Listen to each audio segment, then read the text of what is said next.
Okay, everybody. So we're on to day 3 of the Declaration. We've already looked at a bunch of things. We've looked at some of the 3 major parts here. Okay, our 3 major parts when it comes up. The purpose of government is to protect the citizens' natural rights. We've also looked at the wrongs of the king, and now we're going to look at the final part where we are an independent nation. So the first part of the document is all about that it is time to break connections with England, to dissolve the political bands. We're going to hold truths to be self-evident that all men are created equal, not just a king, not absolutism, not divine right. That the people, all men are created equal, are endowed by their creator, are given by God certain inalienable natural rights, life, liberty, and the pursuit of happiness. Okay, that these rights are coming to everybody, not just a king. The last part is just as important. That's the social contract idea, is that governments get their power from the people, and that is popular sovereignty. We went over all this, but we need a review. So when the people have their power, they willingly give up some of it to the government to kind of structure things, and that's called a social contract.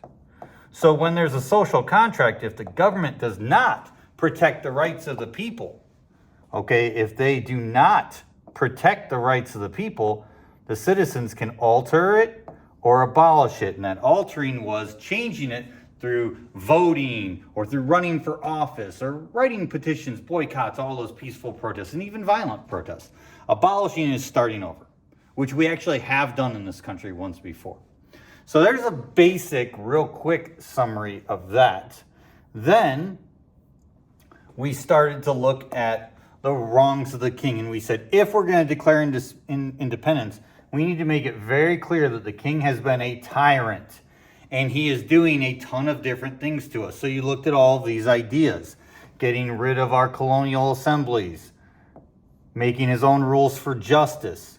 Keeping the British Army in the colonies without our consent, the Quartering Act, mercantilism, no taxation without representation, getting rid of trial by jury, a whole bunch more with troops. I mean, it's been the same stuff over and over and over as wrongs. So when we have petitioned over and over and over, we petitioned, and this prince, 23, whose character is thus marked by every act which may define a tyrant, is unfit. We are straight up saying he's unfit to be a king. So, with that in mind, we say, nor have we been wanting in attention to our British brethren. We have warned them from time to time of attempts by their legislature to extend an unwarrantable jurisdiction over us. Who are we talking to? We're talking to British citizens. And we're saying, hey, you know, your parliament, your king has not been treating us well. So you should be along with us. So what do? The big thing that you're doing right now. This final section of the Declaration of Independence. What I would like you to do, I strongly encourage you to pause the video now and take no more than 3 minutes to try to match these up. This way you're previewing the material. I'm going to give you the answers, but if you don't pause and try it yourself, you're just filling in answers. You're not going to understand these big time vocabulary. So at this time, please pause.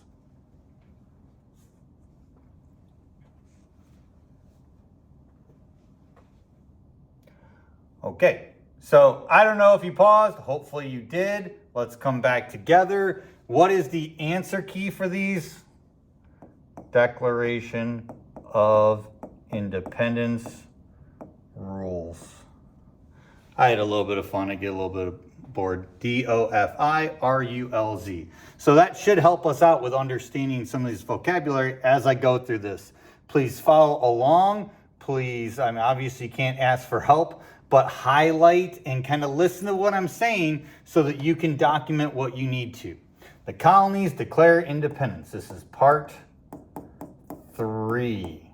We, therefore, the representatives of the United States of America, this is the first time we're calling ourselves the United States of America. Assembled, appealing to the supreme judge of the world. Who is the supreme judge? The only person we care about? God. We don't care about the king at this point. The king, there's no proof he even ever saw the Declaration of Independence. We were well beyond that. Okay?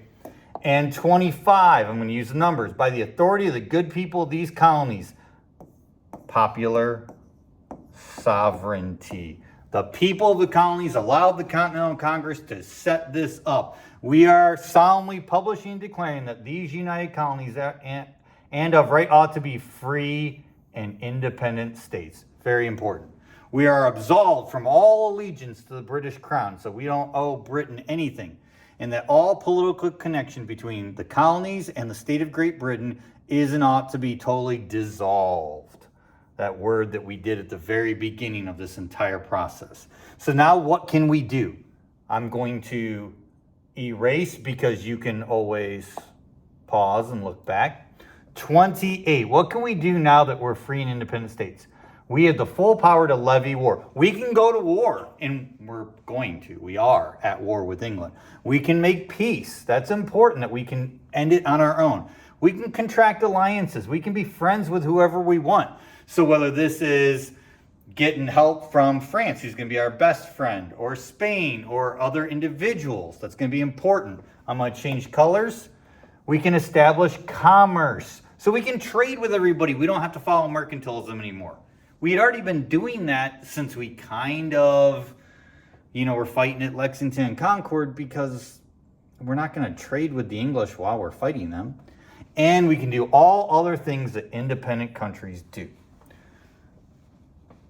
And for the support of this declaration, with a firm reliance on the protection of divine providence, we mutually pledge. How do they mutually pledge? Their lives, their fortunes, their sacred honor. They're going to sign their names. Now, once they sign their name, they are a traitor. Once you sign your name, you are against England. So that's a big deal. So you could be killed at any point. Your fortunes, where are they going to get the money to run the war? They do it themselves. They put their own money up and their sacred honor.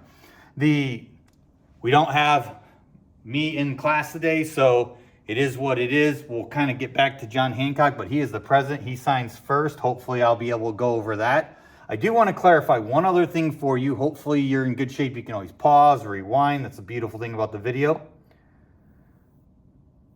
Okay, yeah, you can't see my tie. Sorry. Now, this is hugely important. The bottom of this page. Great, we signed the Declaration. Do we have rights now? Nope. Are we independent? Nope. 32, what still has to happen for us to actually gain our rights and freedoms? We can write everything down. We can make it sound beautiful. We can tell everybody in the world that we're free and that we can do whatever we want. But it doesn't matter until we win the war. If we don't win the war, this document means nothing. It's never heard by anyone. So it is critical that we win the Revolutionary War, because then independence means something. We are technically, I guess it really all depends on the way you look at it, but I don't consider us free yet. Yay! We're making up our own decisions. We're truly free when the person controlling us gives up, and that's going to be when we do win the war. So this should have helped you out a lot. I put some extra review in there. It took the video a little bit longer than I wanted, but I think it'll help you. You can use this now as a backup plan to help you out with things to study. I just pretty much went over every question that's on the checkpoint tomorrow, so hopefully that helps. And you guys will be able to ask me questions before we checkpoint on Tuesday.